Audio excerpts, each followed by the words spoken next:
বাইরে থেকে কেনা পাস্তা সে তো ময়দারই হয়, তাই না?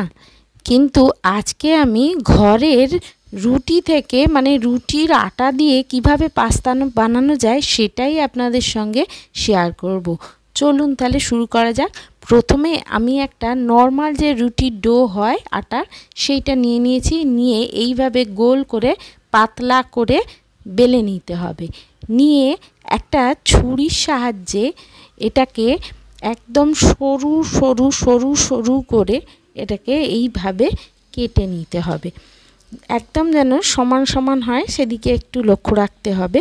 আর এই ঘরের পাস্তাটা যদি একবার বাচ্চাদের খাওয়ান, যেমন হেলদি তো হবেই, তেমনই বাইরের পাস্তার মতনই স্বাদ হয়।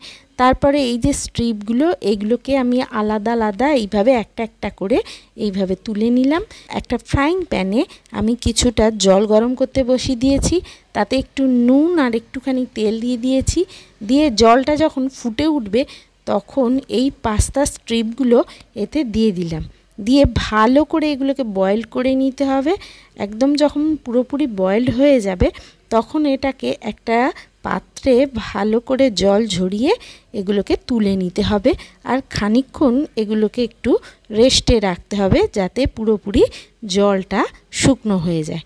তারপরে একটা ফ্রাইং প্যানে আমি কিছুটা তেল দিয়ে দিয়েছি। তেল দিয়ে তাতে কিছু পেঁয়াজ কুচি, টমেটো কুচি, কাঁচা লঙ্কা কুচি আর রসুন কুচি দিয়ে ভালো করে নেড়ে চেড়ে নিলাম। একটু ভাজা ভাজা হয়ে গেলে এতে দিয়ে দিলাম একটু সোয়া সস আর একটু টমেটো সস আর চিলি সস দিয়ে আবারও একটুখানি নেড়ে নিলাম। আর একটু নুন দিয়ে দিলাম আর একটু গোলমরিচের গুঁড়ো দিয়ে দিলাম।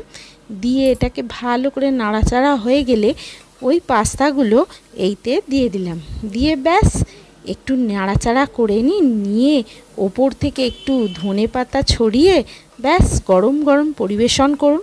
এটা স্কুলে বাচ্চাদের টিফিনেও দিতে পারেন, দারুণ জমে যাবে খেতে। কেমন লাগলো রেসিপিটা অবশ্যই জানাবেন আর বাড়িতে বানিয়ে একবার দেখবেন প্লিজ।